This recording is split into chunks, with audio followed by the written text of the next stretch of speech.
story about Alexander the Great, who obviously went on to be one of the most powerful men in the world. He was able to crush people and take over territories and conquer pretty much anything that he wanted, had everything at his disposal.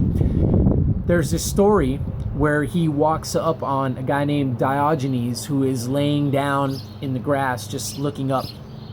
And Alexander the Great stands over him and he says, "Let me know what it is that you want. I am Alexander the Great, and I have the ability to grant you whatever you wish." And Diogenes looks up at him and he says, "Could you stop blocking my sun?" Now, talking about ego here, Alexander the Great, the most powerful man in the world, just like a dagger from Diogenes.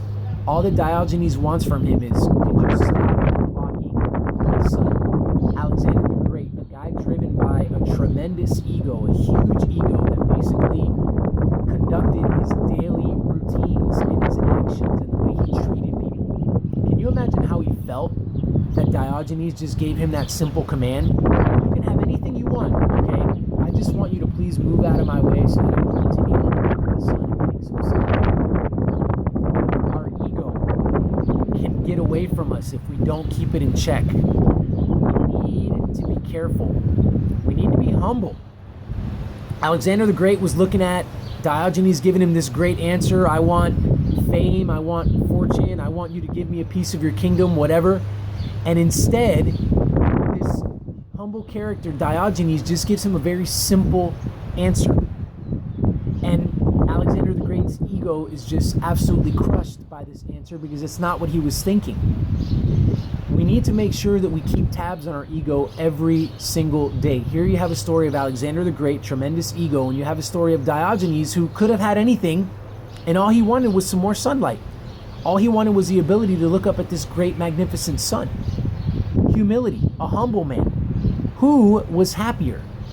Who had more satisfaction in their life? There's another story that goes, this guy named Howard Hughes, who had a tremendous amount of money and was just driven by ego. So he continually was driven by ego, had a lot of money to throw at a lot of different projects, threw a lot of money away, lost a lot of money in movie projects and investments in stocks and things like that. But there's a story that upon he's coming to the end of his life, and as he's getting towards the end of his life, one of his caretakers says, "You know, I would love to trade places with you at some point and just see what it's like to be Howard Hughes." And he looks at this caretaker and he says, "I would be willing to wager that if you did, you would want to go back to who you were and give me back my life within a week." If ego drives you and you're not humble, it doesn't matter what you have, does it? It doesn't matter what you're going for. It doesn't matter how big your entourage is. It doesn't matter how much fame you have. It doesn't matter how much money, how much possessions you have, does it?